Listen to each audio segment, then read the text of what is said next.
నమస్తే. రాజకీయం, cinema, గమ్మతి ఇచ్చంత్రాలు, viral అవుతున్న వీడియోలు గిట్ల తీరు వార్తలతో మన మైక్ టీం ముచ్చట్లు తయారుగున్నాయి. చలో సుషిద్దాం పాండ్రి. అంతకంటే మొదలైతే హెడ్లైన్స్. ఈసీ ఆర్డర్ తోని కేసీఆర్ ప్రచారానికి 48 గంటలు బ్రేక్. కాంగ్రెస్ బీఆర్ఎస్ మాటల వార్తోని స్టేట్ అవుతుంది షేక్. సీఎం ను సీరియస్ గానే ఆడుచుకున్న బండి సంజయ్ అన్న. గాడిద గుడ్డు ముచ్చట మీద గరమైందా ఏమన్నా? జిమ్ము చేసుకుంటేనే జీవోయింది పాపం. ఫిట్నెస్ ఓకే అవుతుందా ఏంది శాపం? కేసీఆర్ సారు 48 గంటలు ఎలక్షన్ ప్రచారం చేయొద్దని ఈసీఓలు ఆర్డర్ ఇచ్చిండ్రు. నిన్న రాత్రి 8ంటికే సార్ ప్రచారం బంద్ చేసి ఇంటికి పోయిండు. ప్రచారంలో కాని మాటలు మాట్లాడిండని కాంగ్రెస్ వాళ్ళ కంప్లైంట్ మీద ఈసీఓలు సార్ ప్రచారానికి నిషేధం పెట్టిర్రు. అది ఇప్పుడు అధికార ప్రతిపక్షం నడుమ పెద్ద యుద్ధానికే తోవబడ్డది. సర్కార్ మీద బీజేపీల మీద మాజీ మంత్రి జగదీష్ రెడ్డి సారు గరం అవుతున్నాడు. మోడీ రేవంత్ ఇద్దరు కలిసి చేసిన కుట్రల భాగమే కేసీఆర్ మీద ప్రచార నిషేధం అని అనుకొచ్చిండు. కేసీఆర్ విద్వేష ప్రసంగం చేసిండా? ఒక వర్గం పేదల్ని మనుషులుగానే చూడడం, మేము వాళ్ళ హక్కుల్ని హరిస్తామని చెప్తుంటే స్వయంగా ప్రధానమంత్రి ఎందుకు కనబడతలేదు మోడీకి? ఎందుకు ఒక దేవుడు బొమ్మను ఉపయోగించుకొని తిరుగుతుంటే ఎందుకు కనబడతలేదు మోడీ చేసే పని ఈసీకి ఎందుకు కనబడతలేదు? రేవంత్ రెడ్డి ఓట్లు పెట్టుకుంటే తప్పనిపిస్తలేదు, ఫేక్ వీడియోలు రిలీజ్ చేసుకుంటే తప్పనిపిస్తలేదు వాళ్ళకు. మరి మోడీ రేవంత్ విద్వేష ప్రసంగాలు, ఫేక్ వీడియోలు ఈసీకి కనిపిస్తలేవా? కాంగ్రెస్ లీడర్లు నేత కార్మికులను అవమానకరంగా మాట్లాడినప్పుడు అధికార పార్టీ అన్న మాటలను తప్పుడుగా చూపించి కంప్లైంట్ చేసిరని మండిపడ్డాడు. అసలు మా కేసీఆర్ సార్ బస్సు యాత్రను సురు చేసే వరకల మోడీకి సీఎం కు ఇద్దరికి వణుకుడు సురువైంది. కాళ్ళ కింద భూమి కంపిస్తున్నది. ఇద్దరు కలిసి ఎట్లా చేసన్న కుట్ర చేసి కేసీఆర్ ప్రచారం ఆపాలని చూస్తున్నారు. అలా పప్పులు ఎన్ని కుక్కరాలు ఉడకబెట్టినా ఉడకయ్యానని వచ్చిండు. ఒక్కసారి కేసీఆర్ ప్రజలకు రావడం మొదలైన తర్వాత మిర్యాలగూడ నుంచి వరంగల్ చేరుకునే వరకే 6 యాత్రలతోనే వణికిపోయినరు ఇద్దరు మోడీ రేవంతులు. దాంతోనే కుట్ర చేసి కేసీఆర్ గారి ప్రచారాన్ని ఆపాలని ప్రయత్నం చేసి ఒక ఊరికి మించి ఒక ఊరు పోతున్న కొద్దీ ప్రజలు కేసీఆర్ వెంట నడవాలని, కేసీఆర్ వెంట అడిగేయాలని, కేసీఆర్ బస్సును ముట్టుకోవాలని, కేసీఆర్ను తాకి సంతోషపడాలని, మా మద్దతు తెలియజేయాలని, కేసీఆర్ నడవండి మీరు ముందు మేము వెనకాల మేము ఉన్నామని చెప్పి కేసీఆర్తో భుజం కలిపి నడుస్తున్న సందర్భాన్ని చూసి భయపడిపోయి ఇవాళ ఇటువంటి చిల్లర ప్రయత్నం చేసిండ్రు. కానీ ఇటువంటి ఏవి కేసీఆర్ ఆపలేవు. కేసీఆర్ ఈరోజు ప్రచారం చేస్తే ఎట్లా ఉండేదో కేసీఆర్ ఆపడం వల్ల అంతకు మించిన రెట్టింపు మద్దతు వస్తుంది తెలంగాణ ప్రజల నుంచి. తెలంగాణ ప్రజలకు అందరికీ అర్థమైపోయింది. కేసీఆర్ అంటే జనం ప్రభంజనం చూసే భయపడుకుంటా చిల్లర రాజకీయాలు చేస్తున్నారు అధికార పార్టీ వాళ్ళు. ఇప్పుడు కేసీఆర్ ను అడ్డుకుంటుంటే ప్రచారానికి మించి రెట్టింపు ప్రజా మద్దతు వస్తుంది, మాకేం ఫికర్ లేదని అంటున్నాడు. ఫేక్ వీడియోలు ప్రచారం చేస్తే రేవంత్ కు నోటీసులు, మా సోషల్ మీడియా ఇన్ఛార్జి క్రిషాంక్ కు అరెస్ట్, మా అధినేత కేసీఆర్ కు మాత్రం ప్రచార నిషేధమా అని అనుకుంటా నిప్పులు జరిగిండు. మరి చూడాలి పంచాయతీ ఏడు దాకా పోతుందో రేపు ఏం కథను. ఎలక్షన్ల డేట్ దగ్గర పడుతున్న కొద్దీ లీడర్ల నడుమ మాటల పదును పెరుగుతుంది. ఏమంటే మొన్న మోడీ సార్ వచ్చి సీఎం ను కాంగ్రెస్ పార్టీని షీల్చి చెండాడి పోయిండు. కథం పువ్వు గుర్తు పార్టీ, చేతు గుర్తు పాటోళ్ళ నడుమ జగడం ముద్రింది. బండి సంజయ్ అన్ననైతే సీఎం సార్కే వార్నింగ్ ఇస్తుండు. వామ్మో, బండి సంజయ్ అన్న వైబ్రేటర్ లెక్కనే ఊగిపోయింది కదా సీఎం సార్ మీద కోపంతో. మా మోడీనంటవా అని బేడీలేయిస్తా జాగ్రత్త అని శివతాండవం చేసిండు. ఇవాళ ఏం వారమన్నా బుధారమని చూసి బుధగరిచ్చుడు ఉండదు. మా మోడీ జోలికొస్తే శీఘ్రం చేస్తాం జాగ్రత్త అన్నట్టు వార్నింగ్ ఇస్తున్నాడు. సీఎం కు గాడిద గుడ్డిలో కూడా మోడే కనిపిస్తున్నాడు. రేవంత్ రెడ్డి ప్రచారంలో ఓ గుడ్డు పెట్టుకుని నరేంద్ర మోడీ గాడిద గుడ్డిచ్చిండా అని మాట్లాడుతున్నాడు. అందుకే గుడ్డులో కూడా మోడే కనిపిస్తున్నా ఎక్కిరిచ్చిండు. ఇవాళ ఏమంటుండంటే రేవంత్ వచ్చి ముంగట ఒక గాడిద గుడ్డో కోడిగుడ్డో ముంగట పెట్టి నరేంద్ర మోడీ గారట తెలంగాణ కేవీలో గాడిద గుడ్డిచ్చిండా అంటున్నాడు. నేనన్న రేవంత్ అన్న నీకు నరేంద్ర మోడీ గారు అంటే భయం చాటేది. ఇవాళ మాట్లాడుతున్నాడు. ఏం మాట్లాడుతుంటే నరేంద్ర మోడీ గారు తెలంగాణకి ఏమి ఇవ్వలే, అందుకే యువకులు వచ్చి మాకు గుడ్డు చూపడుతుంటే ఆ గుడ్డు చూస్తే భయం అవుతుంది. ఆ గుడ్డు లోపల కూడా మోడీ గారు చూస్తున్నారు రేవంత్ అన్న. నేను ఆ గాడిద గుడ్డు ఎట్లయితుంది? ఇవాళ పేదలకు రేషన్ బియ్యం ఇచ్చిండన్న నరేంద్ర మోడీ. పేదలకు ఉచితంగా రేషన్ బియ్యం ఇచ్చిండు. అది గాడిద గుడ్డు లెక్క కనబడుతుందా అన్న నీకు? స్వచ్ఛ భారత్ మిషన్ పేరు మీద టాయిలెట్స్ నిర్మించిండన్న. అది గాడిద గుడ్డు లెక్క కనబడుతుందా అన్న రేవంత్ అన్న నీకు? పేదలకు ఉచితంగా వ్యాక్సిన్ అందించిందన్న. అది గాడిద గుడ్డు లెక్క కనబడుతుందా రేవంత్ అన్న నీకు? తెలంగాణకు మోడీ ఏమి ఇయ్యలేదంటవా? ఎన్నిచ్చిండో చూడు అని వరుస పెట్టి లెక్కలు చెప్పిండు. ఇప్పటికీ రేషన్ బియ్యం ఇస్తున్న దేవుడయా మోడీ కాదా? మోడీ సార్ రేషన్ బియ్యం ఇవ్వకుంటే తెలంగాణలంతా మన్ను బుక్కి బతికేటోళ్ళేమో పాపం. ఆ మోడీ దేవుడు రేషన్ బియ్యం ఇచ్చేపటికనే తిని బతుకుతున్నాం మనమంతా. మోడీ సార్ బాత్రూమ్లు కట్టించిందట. అంత ముందు మనకు బాత్రూమ్లు అంటే ఏందో తెలియకపోతుండే. మోడీ వచ్చినాకనే సాటుకు బాత్రూమ్ పోవాలని తెలిసింది. ఉచితంగా కరోనా వ్యాక్సిన్ తెప్పించిందట. ఆ దిక్కుమాలిన వ్యాక్సిన్ వల్లనే కదా ఎక్కడోళ్ళక్కడ ఎండిన చెట్టు కాకులు రానట్టు పిడాత రాలిపోతున్నారు. ట్రయల్స్ జరగకుండా సర్టిఫై లేకుండా అప్పటికప్పుడు బెల్లం పానకం ఇచ్చినట్టు వ్యాక్సిన్లు ఇచ్చి మందిని గండాల పాలు చేసిర్రు అని అనుకుంటా వ్యాక్సిన్ల మీద దునియానే దుమ్మెత్తిపోస్తుంది సర్కార్ల మీద. ఇంకో దిక్కు నువ్వు ఇట్లా బిల్డప్ ఇచ్చి వ్యాక్సిన్ల గురించి చెప్పుకోకే బండన అన్నట్టు ఇవన్నీ ఇచ్చిండు మా మోడీ. ఇవి గాడిదగుడ్డ అని అంటున్నారు. బరాబర్ తెలంగాణలో ఒక గాడిదగుడ్డే ఇవన్నీ. రేషన్ బియ్యం ఇచ్చిండు, పాయకాన్లు కట్టించిండు, ఇంకేం చేస్తాడు మా మోడీ అని చెప్పుకునేందుకు కొద్దిగానే ఏం అనిపిస్తలేదా బండన్న అని అనుకుంటా మస్తుగా మండిపడుతున్నారు. బీజేపీ అంటేనే బీపీ లేచిపోయే జనమిగా. జిమ్ము చేస్తే పానం హుషారైతుంది, కాలు చేతులు గట్టిగా అవుతాయి, గుండె గట్టిగా కొట్టుకుంటుందని తిన్నదరిగేదాకా చెమటలు గక్కంగా కూడా గంటలు గంటలు ఎక్సర్సైజులు చేస్తారు. కానీ నడుమ గుండె గట్టిగా ఉంటుందని జిమ్ములు చేస్తే గుండె పొట్టొచ్చి జీవిడుస్తుర్రు. ఇవాళ ఇంకొకైనా కథ సుత గట్లనే అయ్యింది పాపం.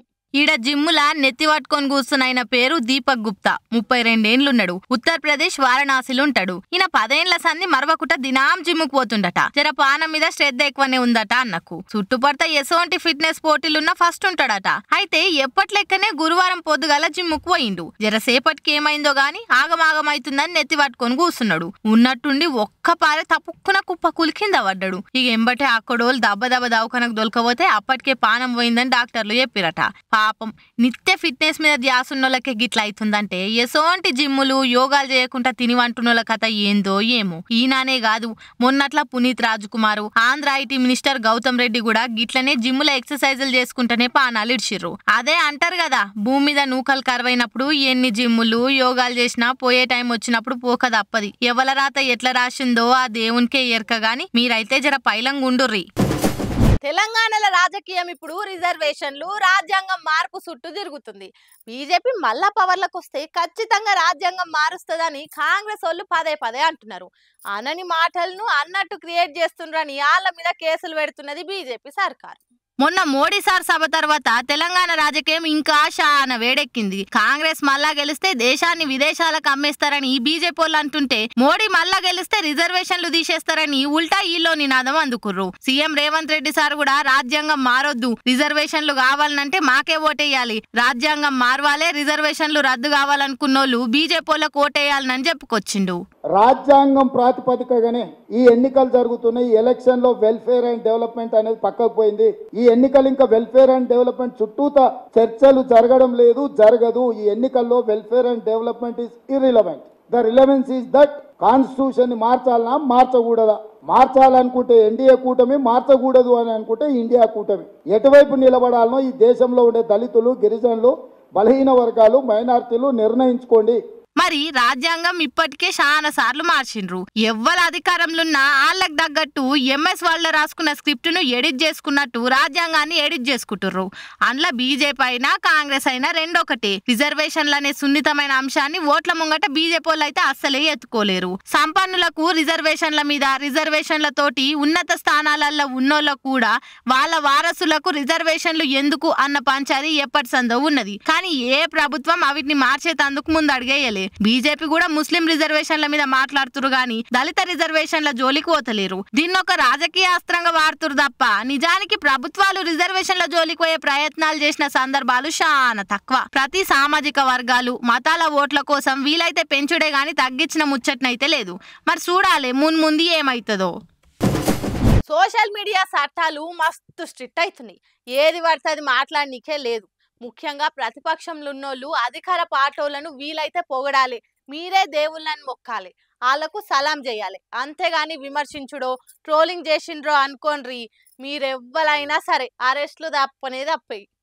సోషల్ మీడియాలో మార్పింగ్ కేసు బాగానే ముద్రింది. మొన్నట్ల కేంద్ర హోంమంత్రి అమిత్ షా సారు రిజర్వేషన్ల గురించి మాట్లాడిన మాటలను మార్పింగ్ చేసి అనని మాటలు అన్నట్టు చేసి వీడియోను సోషల్ మీడియాలో పెట్టిరని ఢిల్లీ బీజేపీ లీడర్లు పోలీసోళ్ళకు కంప్లైంట్ ఇచ్చిండ్రు. ఢిల్లీ పోలీసోళ్ళు సీఎం సార్ కు నోటీసులు ఇచ్చిపోయారు. బీజేపీ మళ్ళా పవర్లకు వస్తే రిజర్వేషన్లు రద్దు చేస్తామని అమిత్ షా సార్ అన్నట్టు ఆ వీడియోలు ఉన్నది. ఆగో అదెందుకు అట్లా తయారు చేసిండ్రో వివరణ ఇయ్యాలని నోటీసులు ఇచ్చిపోయిండ్రు ఢిల్లీ పోలీసోళ్ళు. వీలైతే అరెస్టులుంటాయని హింట్ కూడా ఇచ్చిండ్రు. ఇక ఢిల్లీలో వచ్చి అరెస్టులు చేసేదేమో ఏముంది ఆ పనేదో మనమే చేద్దాం. సర్కారే ఇద్దరు కాంగ్రెస్ సోషల్ మీడియా వారియర్స్ ను అరెస్ట్ చేయించింది. నవీన్ తస్లిమా అనే ఇద్దరు అమిత్ షా సార్ మాటలను ముక్కలు కత్తిరించి అననవిటిని అన్నట్టు వీడియో క్రియేట్ చేసిండ్రు అన్న నేరం కింద పోలీసులు అరెస్ట్ చేసిండ్రు. ఇగో సేమ్ గిసోంటి కేసే మన్నె క్రిషాంక్ అన్న మీద కూడా పెట్టిర్రు. ఆయన కూడా అప్పట్లో గవర్నమెంట్ ను విమర్శించిండు. దాని మీద కాంగ్రెస్ నేత ఫిర్యాదు చేసిండు. జమ్మికుంట అగో దాని మీదకెళ్లే క్రిషాంక్ అన్నను యాదగిరిగుట్ట కాడ అరెస్ట్ చేసిండ్రు పోలీసోళ్ళు. అధికార పార్టీలని ఏమన్నంటే వ్యవస్థలు ఎట్లా పనిచేస్తాయో ఈ రెండు ఇన్సిడెంట్లు చూసి తెలుసుకోవచ్చు. కాబట్టి సోషల్ మీడియాలో ఏది పడితే అది ట్రోల్ చేస్తే తోలు తీస్తారు. పైలం జరా.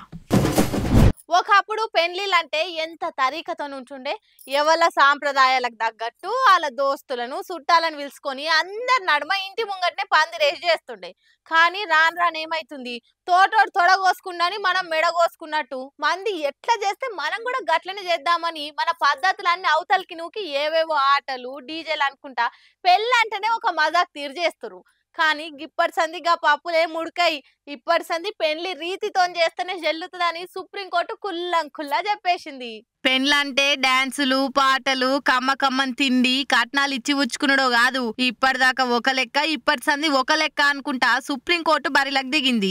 ఏదో మీ సంబరాల కోసం మీ తాహతి చూపించుకోనికే మా పెళ్లిళ్ళు ఇంత గ్రాండ్ గా చేసినాం, అంత బంగారం పెట్టినాం, ఇన్ని ఏరైటీలు పెట్టినాం అని చెప్తే చెల్లదట్టిగా హిందూ చట్టం తీరు ఇప్పటి సంది పెళ్లిళ్ళు వెనకటి సాంప్రదాయం తగ్గట్టు నడుచుకుంటేనే చెల్లుతుందని చెప్తుంది. జీలకర్ర బెల్లం నుంచి మొదలు పెడితే పుస్తకట్టేదాకా అన్ని ముహూర్తం తగ్గట్టు బరాబర్ నడవాలి. ఇంకా ఇంట్లో కొత్త అగ్నిగుండం చుట్టూ 7 అడుగులు లేచుడు అనేది ఖచ్చితంగా ఉండవలసిందేనట. రానున్న తరానికి పెండ్లంటే ఏందో తెలియనీకే ఇది ఆచారం లెక్కుంటది. అంతేకాదు ఎంత గ్రాండ్ గా మంచి పెట్టుబోతలు పెట్టి పెళ్లి చేసినా ఇప్పటి పోరలకు లగ్గం అంటే లెక్క లేకుండానే పోతుంది. చీటికి మాటికి ఇడుపు కాయిదాం అనుకుంటా కోర్టు మెట్లు ఎక్కుతుర్రు. అందుకే ఈ ఆలోచన తీసుకున్నామంటుంది సుప్రీంకోర్టు. అసలు పెండ్లంటే ఏమనుకుంటుర్రు?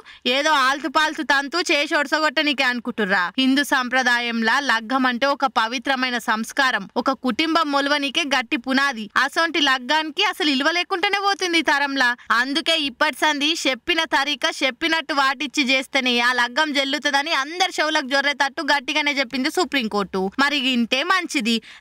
మేమినము మా లెక్క మా ఇష్టం అంటే చట్టం దాని పని చేసుకుంటా పోతుంది. మేమైతే చెప్పనైతే చెప్తున్నాం. ఆ టెన్క మీ ఇష్టం, ఏమన్నా చేసుకోర్రి. చూసిర్రనలా నేను పట్టుకొచ్చిన ముచ్చట్లు ఎట్లున్నాయి. ఇంకెన్ని ముచ్చట్లతోటి మళ్ళా కలుద్దాం. అప్పటిదాకా చూస్తూనే ఉండరు మన మైటీ ముచ్చట్లు.